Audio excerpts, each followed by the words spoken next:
Hello everyone, welcome back to the Mystery Channel 33. I am Tatiana. I'm here to help solve more missing women, children, and men cases. So let's begin. This is titled Missing South Heights Mother Likely Murdered. Police. The search for missing South Chicago Heights mother Jessica Flores continued Sunday as police looked for her body. One man is in custody. This is how she looks.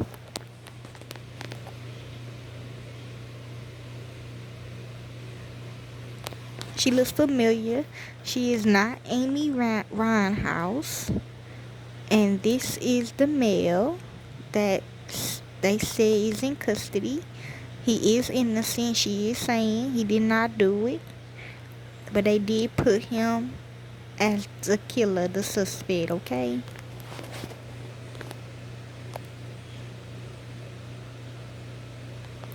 So let's begin.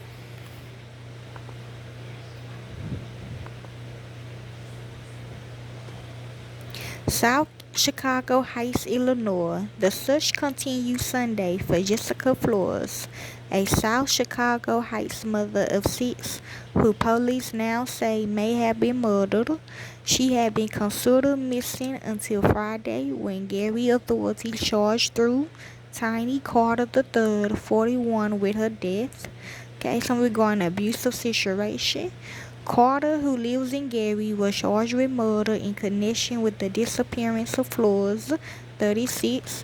She was reported missing February the 25th, along with Melina Cottrell, 26, also of Gary. I think so. Yes, Cottrell has since been found safe, the Northwest Times of Indiana reported. Police from Indiana and Illinois, including those from South Chicago Heights. Well, what she do is she scalps, okay? She don't shop, okay? Combed the city of Gary Sunday while the family of Flores held out hope that she would be found alive. Family members have clung to the possibility that she is still alive, but according to the Times, police have said they found a blood pattern in a burnt-out car that contained some of the woman's possessions that would make that possibility seem unlikely. Records show that Flores left South Chicago Heights on February the 24th in her boyfriend's 2010 Nissan Altima, okay, his girlfriend car. I'm hearing a botched robbery. It was later found in Chicago. It had been set on fire, and police found a pool of blood and blood spattered in the back seat.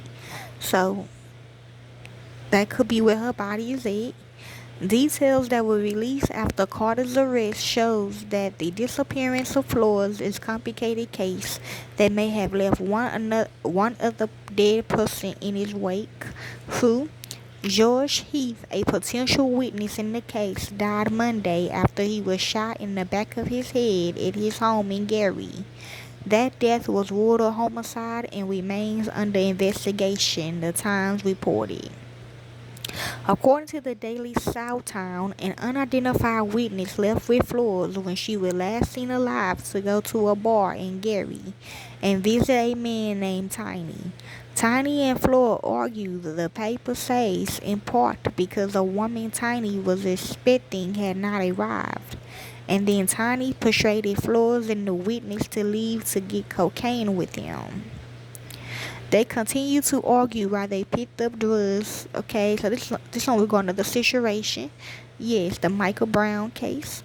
Records showed, and so she worked with them. Okay, the person that killed Michael Brown, and when they went back to the house where they had met, they could not get in.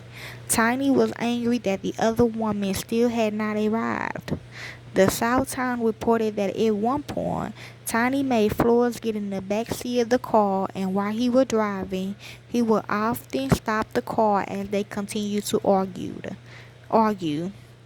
During one of the stops, he asked Flores if he could have sex with the witness.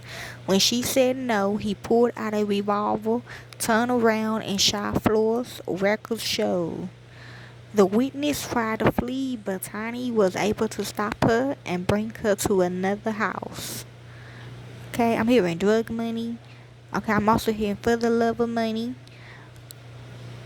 Authorities said that he tried to give her cocaine and asked her for sex, but she declined. She waited until he fell asleep and ran from the house. Yes, she was trafficked as well. Police are asking the public to call them if they have any information about Flores or the location of her body at 219-755-3855. Anonymous calls can be made to 866-CRIME-GP. Read more in the Times and in the Southtown. And that's all the information they have of Jessica Flores and Tiny. If you would like to help with this case, you can. I don't do this for the fame or the money. I do it because it's what I love to do. And to the real families of these victims, corporate America will set you up. Thank you. Peace and be safe.